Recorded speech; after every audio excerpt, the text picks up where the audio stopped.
Section 6.5 is properties of logarithms, and there's just three main properties that you need to know.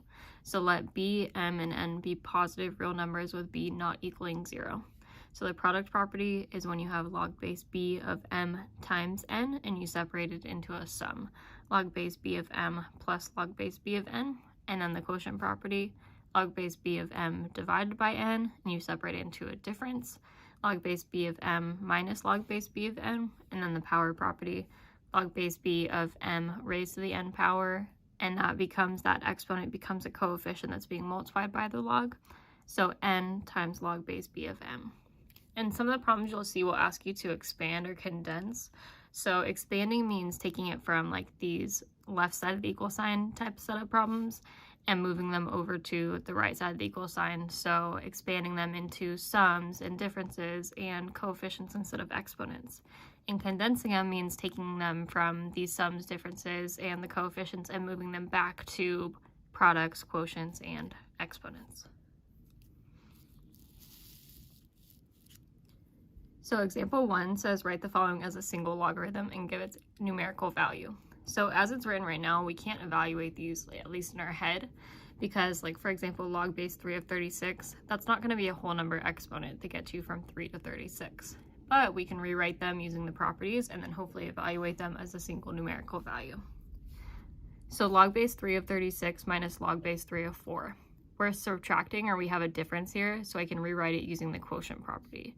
So the quotient property means, or it's saying that if I have a difference between two logs with the same base, I can condense it into a quotient. And it's always going to be this first value m divided by that second value n. So I can rewrite log base 3 of 36 minus log base 3 of 4 as log base 3 of 36 over 4.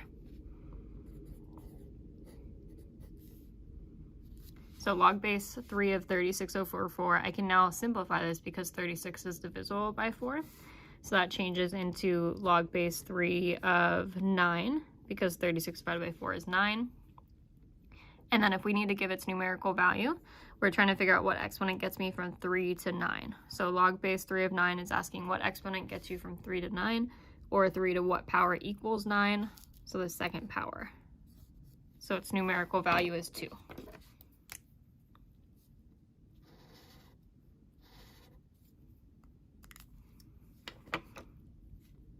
And then for b, log base 5 of 12 minus log base 5 of 60. So I have a difference again between two logs that have the same base, so I can condense them using the quotient property.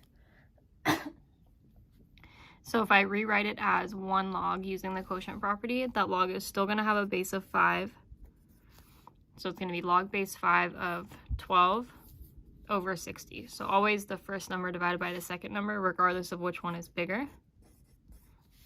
So log base 5 of 12 over 60. 12 over 60 can be reduced if you divide both by 12, and that becomes log base 5 of 1/5. 12 divided by 12 becomes 1, 60 divided by 12 becomes 5, and then now we're able to find the numerical value. So log base 5 of 1/5 is asking 5 to what power equals 1/5? The negative first power. So log base 5 of 1/5 is negative 1.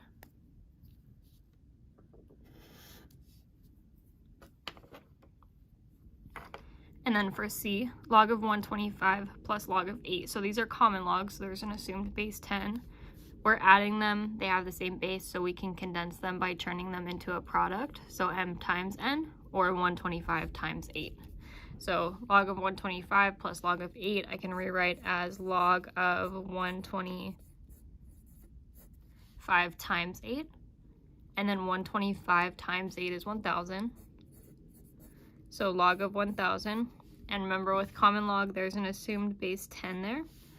So log of 1,000 is asking 10 to what power equals 1,000? The third power. So log of 1,000 is 3.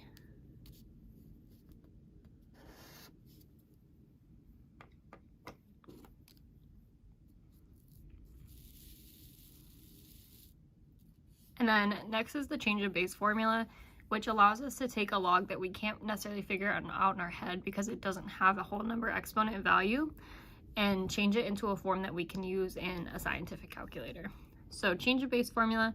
If a, b, and c are real positive numbers and b is not equal to 1, c can't equal 1, then log base c of a is equal to log base b of a over log base b of c. So we typically use the change of base formula with just a common log and a natural log. That doesn't really make a difference which one we use. It's kind of up to you. You'll get the same answer either way. But basically what we're going to do is take a log with a base that we can't plug in our calculator and change it to a common log and then evaluate with the calculator. So you'll see it says most commonly used, log base c of a, changing that into log of a over log of c. So now using the common log. So we're just changing, like you can see that the base is changing from c to, up here they have base b. We're choosing, you can choose the base that it changes into. We're choosing base 10. So the biggest thing to remember here is that just the original base, that's the value that ends up in the denominator, and what we were taking the log of originally, that's what ends up in the numerator. And you'll pretty much, at least in this class, always change it to either common log or natural log, so you don't have to worry about like changing it to a random base or anything like that. So for 2a, evaluate log base 7 of 11. So change of base formula, I can change it using the common log. I just have to remember that it turns into a fraction. And then what I'm originally taking the log of, the 11, that goes in the numerator. So log of 11 over the original base goes in the denominator, so over log of 7. And we're changing it just to common log so that we're able to plug it into the calculator and evaluate.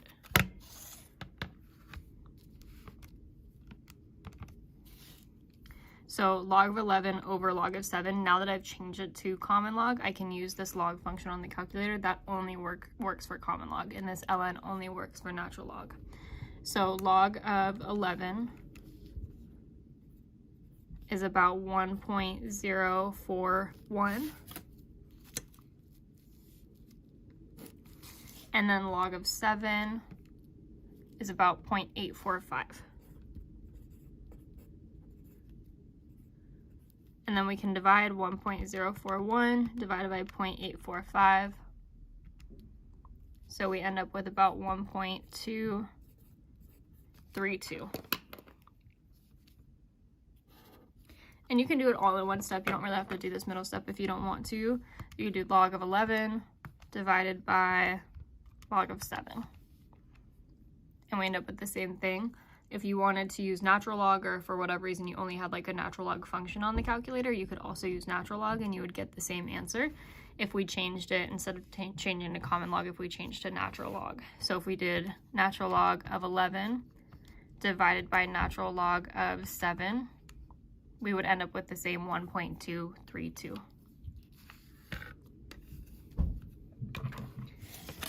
So for B, evaluate log base 2 of 19. So I'll rewrite it using change of base formula. It gets rewritten into a fraction.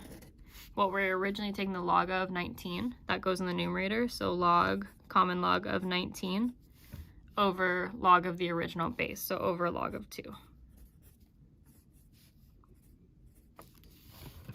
And then we can evaluate it using the common log function on the calculator. So log of 19 divided by log of 2 is about 4.248.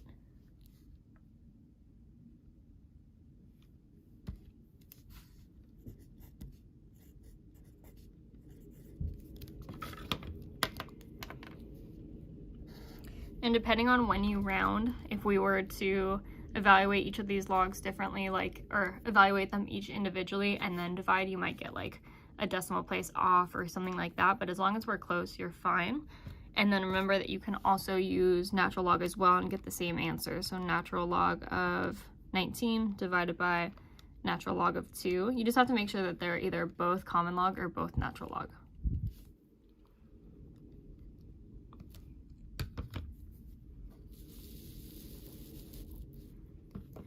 And then for 3a, expand natural log of 3x to the 5th over y. So expanding is taking the properties from up above, from the left side of the equal sign to the right side of the equal sign. So we're going to go from these types of logs to more expanded ones where they're written as like different terms. So for natural log of 3x to the 5th over y, so you can see right away that we have a quotient, so we can separate it into a difference. So the natural log of 3x to the 5th, the numerator, minus the natural log of y, the denominator. And then we need to continue to expand it because we still have a product and a power. So since this power is just over the x, I'm gonna just expand the product first and then simplify that power. So I'm gonna expand the product using the product property. It separates into a sum instead of the product. So instead of natural log of 3x to the 5th, it's natural log of 3 plus natural log of x to the 5th. Just separating the product into two like terms or a sum, and then minus natural log of y. And then the last thing I have to do is simplify the power.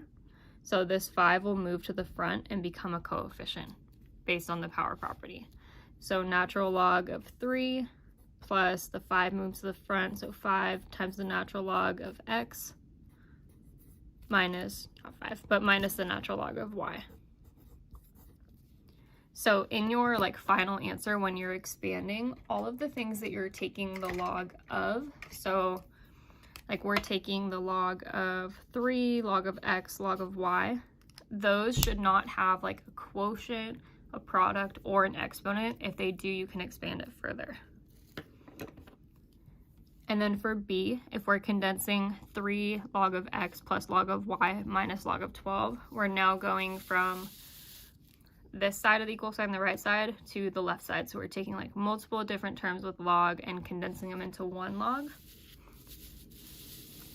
And you can always do this if they have the same base. So we're looking for logs with the same base. So these all are common log base 10, so we're able to condense them. So for 3 log of x, this 3 coefficient turns into the exponent. So log of x cubed, and then plus log of y minus log of 12.